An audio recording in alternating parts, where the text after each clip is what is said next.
Hi, I'm Davis. And I'm Andy. Welcome to another episode of Game Grazers Discuss. How you doing, Andy? I'm okay, Davis. How are you? Very good. Today's question comes from Icy Rain 35, who has, this is his third time trying to submit a question that wasn't one-sided. So thank you, Icy, for finally getting a question that we can actually discuss. And he says, okay, well, how about platforming games? How did they die out? Not the best topic, lol. Oh, no, I think that's a really good question. I think it's a great question, actually. I mean, that's kind of where, from the inception of video games until about the 16-bit era, I mean, that was what we subsisted off of. Yeah, I mean, they were definitely, they were the meat of the gaming world up until a fine point. I think, because I think you go from 2D platformers of the 8-bit, 16-bit era to the 3D platformers, starting with the N64. I'd probably say up till about maybe the Xbox generation. Would you say? It's kind of when it started to fizzle out. Well, I would say that at the beginning of the PlayStation. Hey, wait, so PlayStation is that the same level as Xbox? No, that's one generation behind. Okay, I would go for PlayStation. Like Symphony of the Night to me was kind of like the last gasps of quality platforming. I think. Yeah. I can't name a whole lot of genuine platformers beyond that. Well, I kind of think it's one of the swan songs of 2D platformers. I think 3D platformers stuck around for a little bit longer into the Xbox era, and it kind of depends on which way you want to. Oh yeah, I see what you're saying. So would you call Crash Bandicoot a platformer? Yeah, to me, Crash Bandicoot is a platformer. Okay, all right. So, and I think a lot of that is due to Halo, actually, speaking of the Xbox era. Mm-hmm.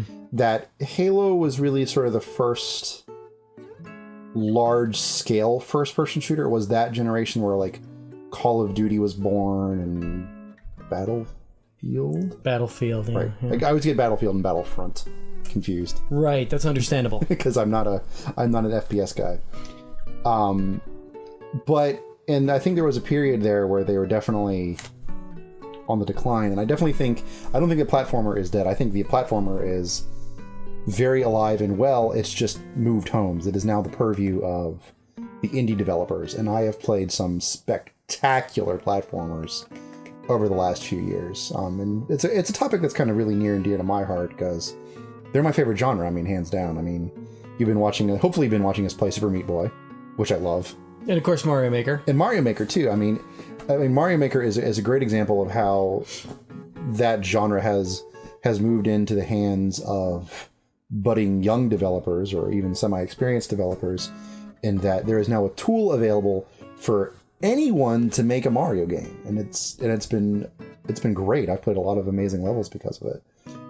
I think it's genuinely progressed level design. I mean, seeing what some people have put together is, I think, way beyond what Nintendo thought anybody would ever do. Oh yeah, totally. So it's, I mean, I don't think the platformer is dead by any means. AAA platformers, I think Nintendo pretty much is holding that candle these days, but no one really else has. I mean, Rare's gone to being modern Rare.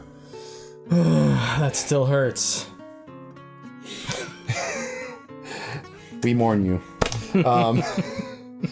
But I mean, yeah, I mean, puzzle platformers Thomas Was Alone was incredible. I've heard amazing things of Ori and the Blind Forest. Way Forward's obviously got stuff going on with the Shantae series. I mean, the Metroidvanias are really huge. Axiom Verge, I was really impressed with a little bit I've had time with that. That's a really great Metroidvania. Of course, Guacamelee, right? Yeah, I think the Metroidvania has made a huge home in the indie scene.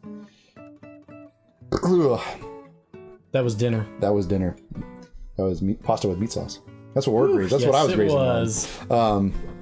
But yeah, no, I don't think platformers are dead. I just think that they've moved to a new home, and it's a home that I think suits them very well. I've seen a lot of brilliant ingenuity come out of the indie scene when it comes to platformers, and some are traditional, some are pushing the envelope, and it's been a blast as a platformer fan, I think. Well, the only way the platformer thrives is through playability. I mean, they're not going to thrive through graphics necessarily, I don't think. So. What was one I played?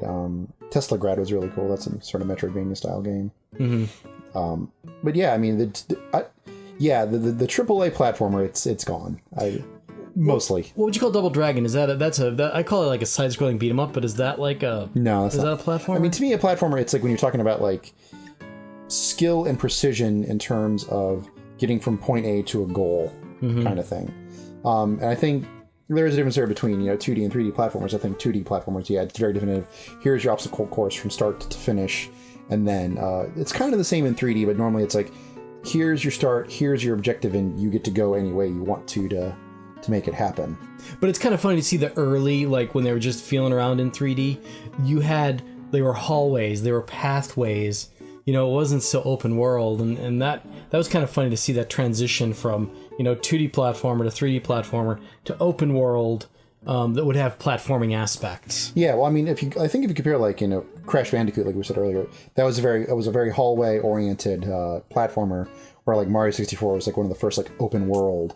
Yeah. Explore this region platformer while you accomplish your goals. To this day, Mario 64 still is incredible. I mean, oh yeah, playability, level design, it's amazing. I think even like the graphics, they're dated, but they still have a certain charm to it. It doesn't. They do have a certain charm. It doesn't feel to me as dated as something like Ocarina of Time does now, or Final Fantasy VII. But that's a topic for another day.